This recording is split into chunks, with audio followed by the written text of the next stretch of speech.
adlaw na to tanan no. So atong i-discuss ron is linear search. So ang linear search day guys is defined as sequential search algorithm that start at one end and goes through each element. So magsugod siya sa kinahanglan nga element, magsunod-sunod hantod makita niya ang tong target nga kwaon nga target value. So natay sample code diri.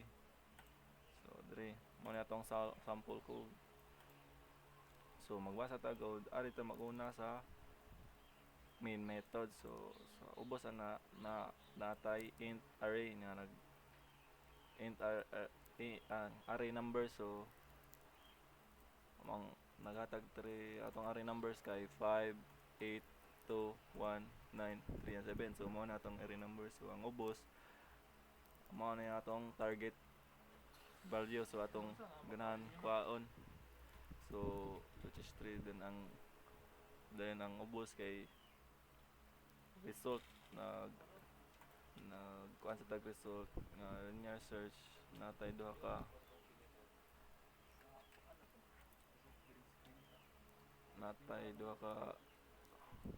kuan nga numbers o target value. So sa kadire mo trigger niya ang linear search. So ari ta sa linear search nga method. So mag looping ta diri.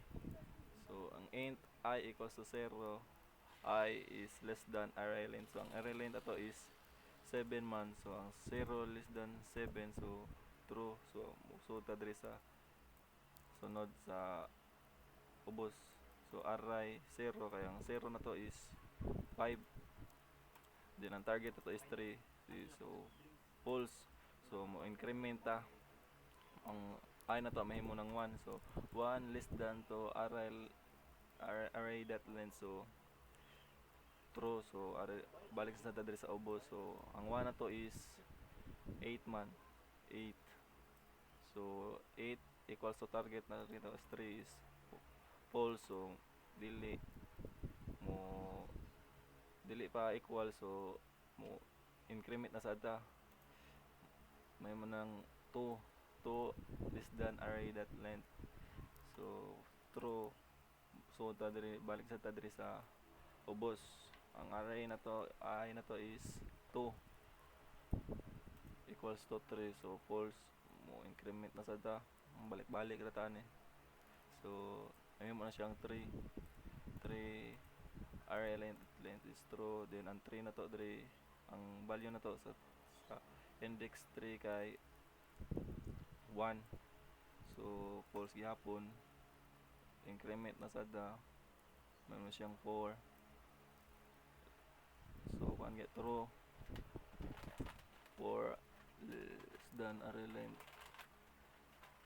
So ta diri sa ubos ang array na to, ang value na to ang value sa index 4 is 9. So false. So increment na sa tagbalik. Balik na jud tani. So may mo ning 5 less than 7. True. Balik sa ubos. Array ang index 5 to, ang value sa index 5 is 3. So 3 is equals to 3. So nakuha naman nato ang target ato. So na-equals naman niya siya sa 3. So mo return na to sa I. So mobalik ta itong main method. So ang result na to diri mo to atong result mo hold na siya kay nakita naman na to. So musuot ta diri sa F.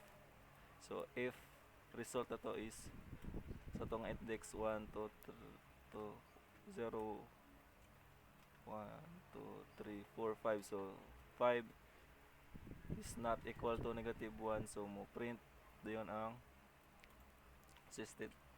ang target value 3 found in index 5.